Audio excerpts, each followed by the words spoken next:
Dzina la Atate ndi la Mwana ndi la Mzimu Woyera. Amen.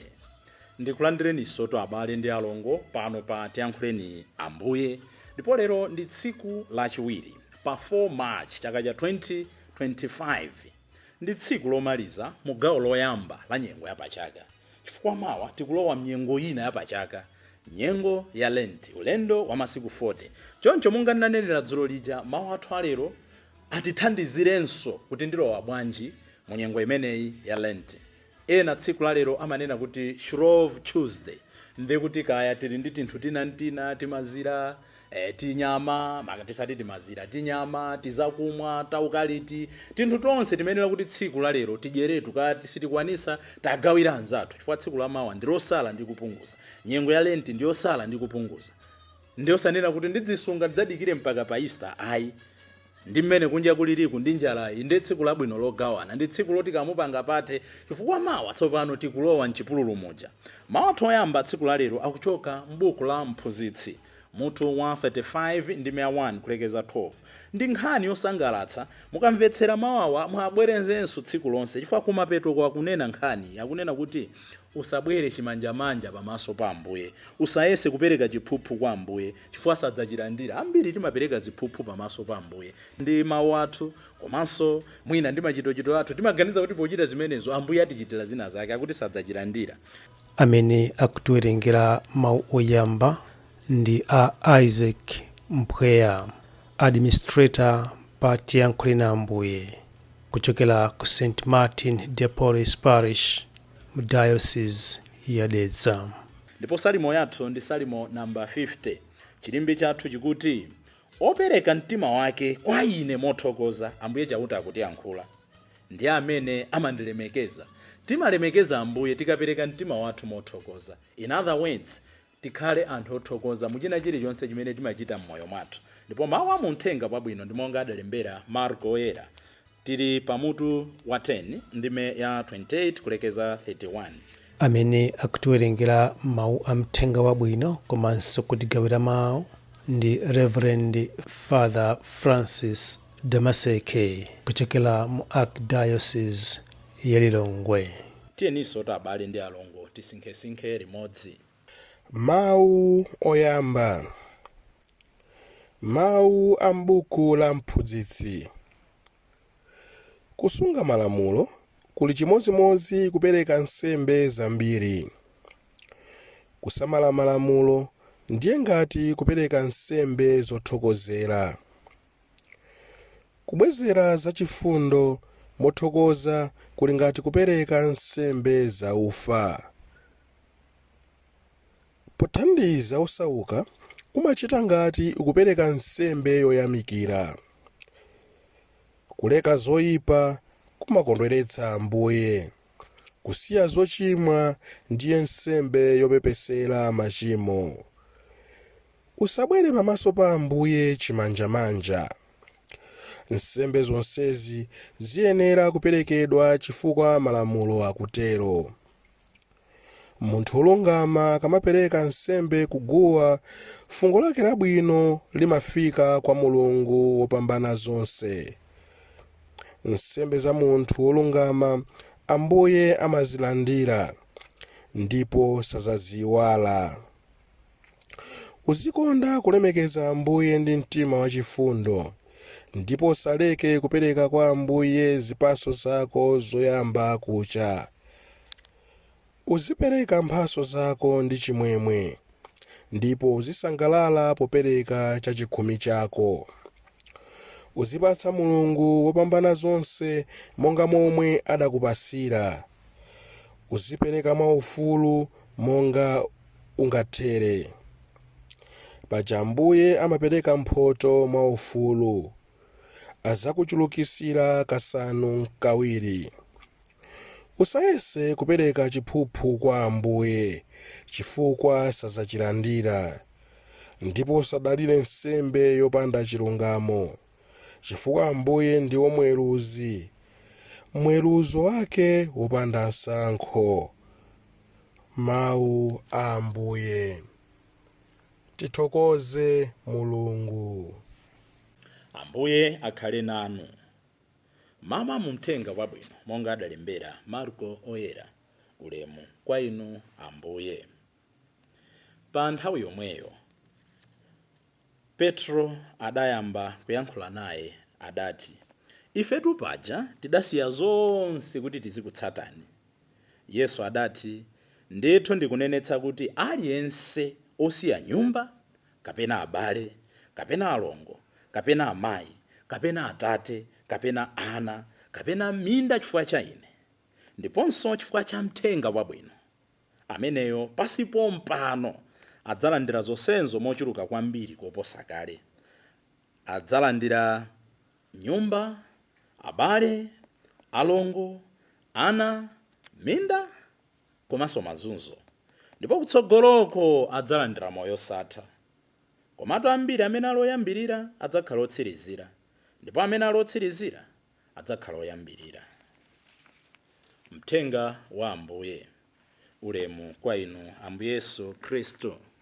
Ndi chibadwa cha munthu abale kufuna mtendere, ndi chibadwa cha munthu kufuna assurance, ndi chibadwa cha munthu kufuna kukhazikika, ndi chibadwa cha munthu kufuna kudziwa kuti zondiopseza ndi chani. N'chifukwa yake pakati pathu anthu akamangamanga kati nyumba, akakololakolola amayika mpanda, ndi kusakasaka kuti zinthu zawo zikhale potetezedwa. Goal yayikulu ndi kufuna mtendere. N'chifukwa yake anthu akamagwira ntchito, chifukwa yake anthu akagula chuma, kali ndi galimoto, kali ndi ziweto, kali ndi chani, amachita zijamati insurance, kuti mtima ukhale m'malo, kuti what if nanga zitati zatayika, nanga zitati zatere, ndidzakhale comparated, ndidzapeze poyambira, ndidzapeze polirira. Chimodzimodzi muthenga wathu wa tsiku la lero, Peter akufuna assurance. Tikumbukire kumene tikuchokera. Dzulo lija Ambuye Yesu amanena kuti ofuna kunditsata ine asiye zonse, ofuna kunditsata ine akagulitse chuma chake, ofuna kunditsata ine nabwerekera chichewa choti akhale olepa, alolere zina zimtalikire, detachment. Nde Peter kunena kuti atamva kuti wachuma uja, that young rich man wabwerera lokwiya kuti ine zona ndinavutikira zinthu, munena kuti basi ndikangogawa, analephera kuntsata Ambuye, analephera kundziwa Ambuye, analephera kupeza moyo osatha, analephera ofikafika. Ndipo yesterday timagwiritsa ntchito chichewa chonena kuti almost doesn't count, kuti kunena kuti ndimalowa mchechi, kunena kuti ndimapemphera, kunena kuti ndili pafupi ndi Ambuye, kunena kuti ndine wansembe everyday mass doesn't merit and doesn't make me a saved person until ndimulola Ambuye azilamulira moyo wanga. N'chifukwa yake Father Jean Maria anaimba nyimbo ina amanena kuti Yesu ndiye mfumu, Yesu ndiye mfumu ya dziko lonse, Ambuye alamule Yesu. Sitikumulola Yesu kuti alamule. Nde Peter atamva zonsezo akunena kuti Ambuye munena kuti ofuna kutsatani asiye zonse. Ifetu nde tidasiya zonse, tidasiyana, tidasiya banja, tidasiya comfort, tidasiya ma business. Mukumbukire kuti achina ana Zebedeo aja, Petro akuyankhula on behalf of the rest of the disciples. Adasiya ena maboti awo, timamva amapeza kuti inu munditsata, amasiya zonse, amasiya atate awo, ena adasiyana nkumamutsatira. Ndi akunena kuti what is there for us? Tatuzeni, titsimikizireni. Zondipatsa chidwi kuti mmoyo uno tikamakhala sikulakwa kumafuna assurance. Anthu amene akunena kuti ndopita ku nsembe amafuna assurance, koma ndikutsimikizireni amene mukufuna usisteri, kapena ife amene tili ku nsembe, amene timantumikira Mulungu, the only assurance that we can get in life ndionena kuti tikantumikira bwino Ambuye, tikachita kufuna kwake timapeza mtendere. The rest zimene timasakasaka sizochokera kwa Ambuye. Assurance imene Petro anapatsidwa ndionena kuti amene akutumikira ine ndi mthenga wabwino alandira pasipo mpano zabwino, komanso kutsogoloko adzalandira zabwino. Inu ndine zoonadi tikaupereka moyo wathu modzikhuthula, tikaupereka moyo wathu modzipereka, tikaupereka moyo wathu modzimana chifukwa cha anzathu ndi mthenga wabwino. Ndipo tikamati mthenga wabwino tikamba zotani? Tikakhululukira anzathu, tikaphunzira kupereka kwa anzathu, tikaphunzira kudzimana zina zake. Ambuye sakunena kuti tiyamba kulandiriratu pasi pompano.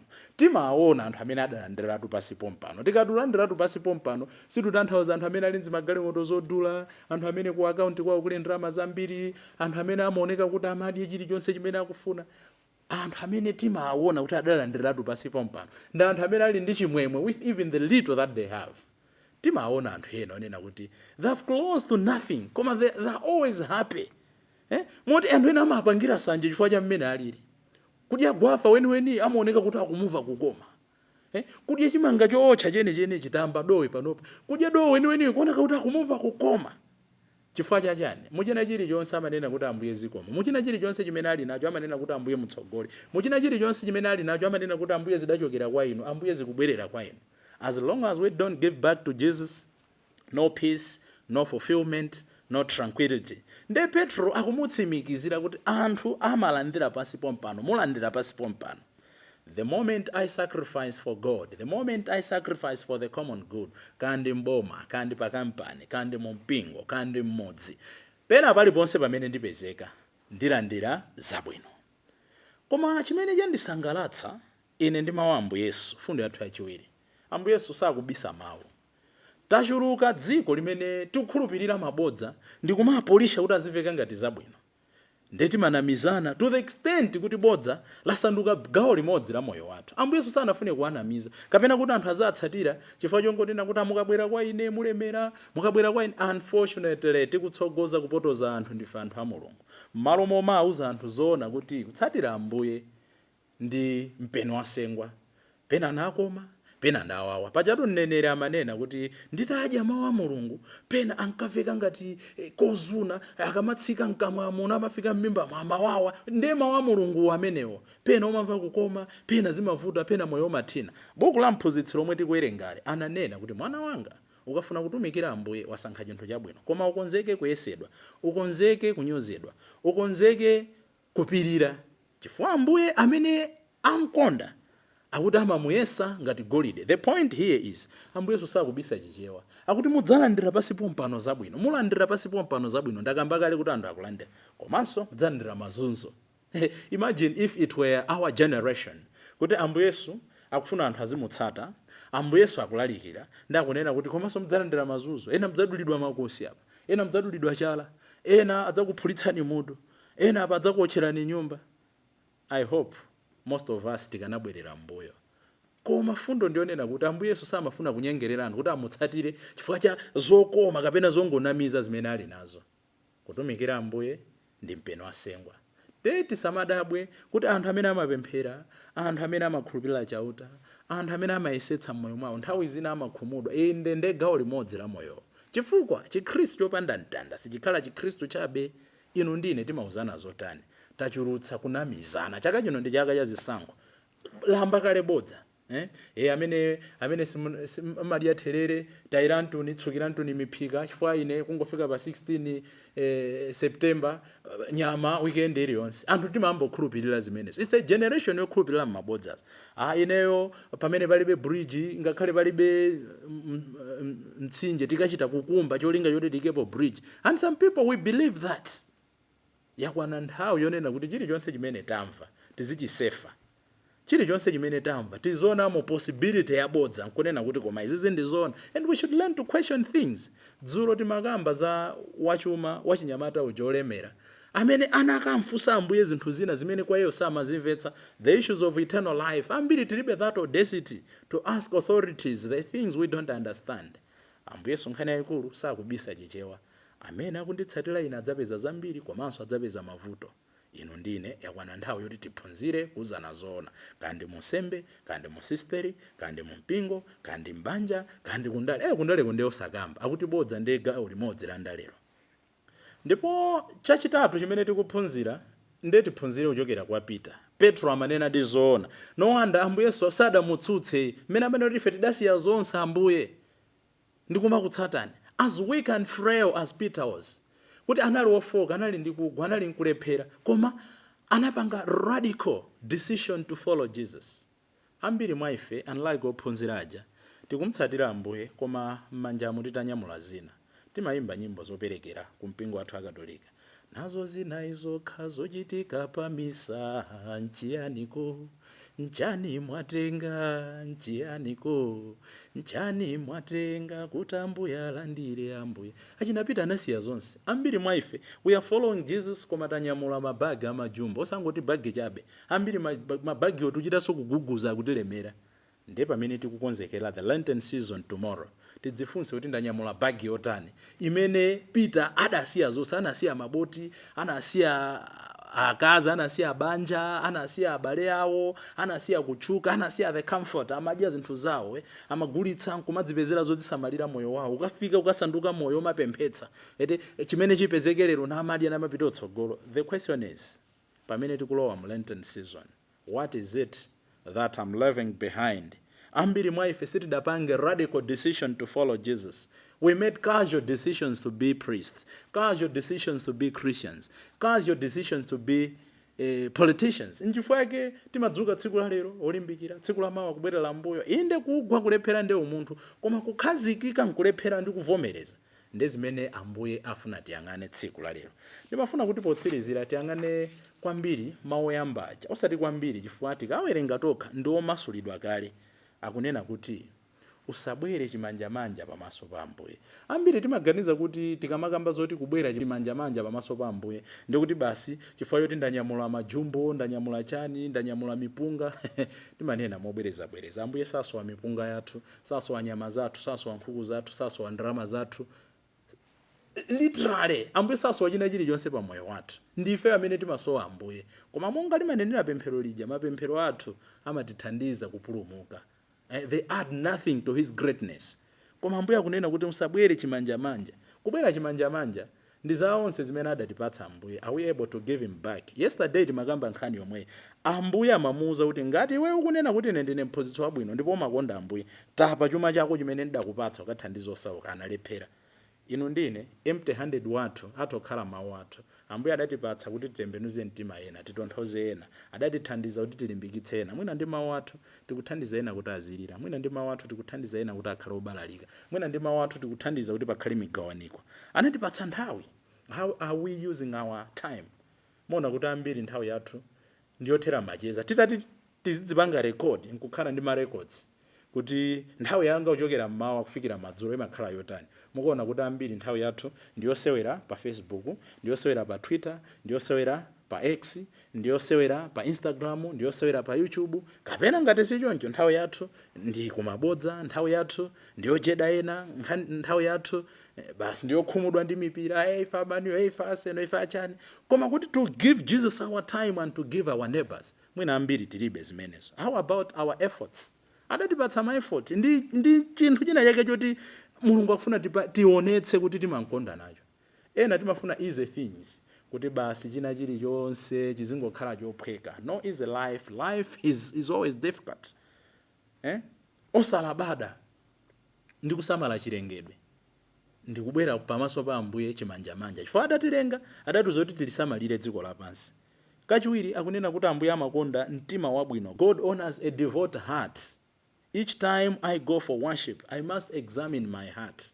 Kuti kodi pamaso pa Ambuye pamisa ndikupitaye, ndakonzekera motani, ndadzichepetsa motani, ndapungula motani machimo anga, ndikuyesetsa motani kusiya zakale. Ambiri chipembedzo kudangokhala ngati macheza basi kokapumula.